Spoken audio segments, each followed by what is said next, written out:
Most of us spend more time working than anything else, so fairness in the workplace is hugely important, yet many people don't really know their rights. So I'm joined now by Owen Casey of Dillon Solicitors in Rathfarnham to discuss some key issues that employers and employees need to know about when it comes to the workplace. You're very welcome, Owen.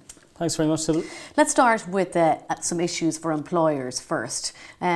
Really to the basics. I mean, do they have to provide every employee with a contract? Well, employers don't have to specifically provide a contract for their employees, but they are obliged under legislation to provide a written statement of the terms and conditions of the employee's employment within 2 months of the employee starting with them.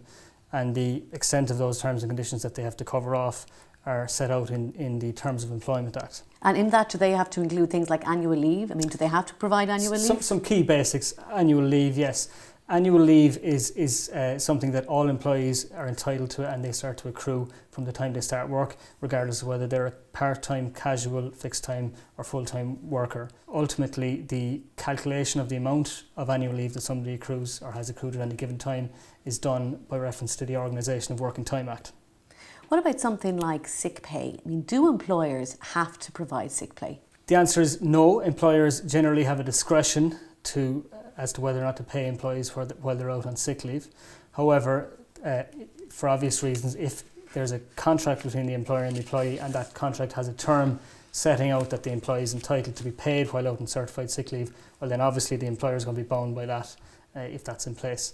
And another thing employers aren't always aware of, but it's useful to be aware of and to note, is that when an employee is out on certified sick leave, they're still during that period accruing annual leave. Okay. What about employers' obligations when it comes to health and safety?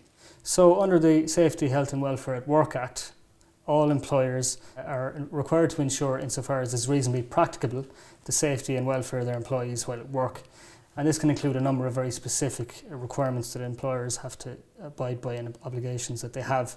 So obviously here at Dillon Solicitors, we're happy to advise in relation to any of these issues aforementioned, including contracts, health and safety, annual leave, sick leave, etc. Do you get many employers in to Dillon Solicitors, showing you that the type of contracts they are providing and looking for advice?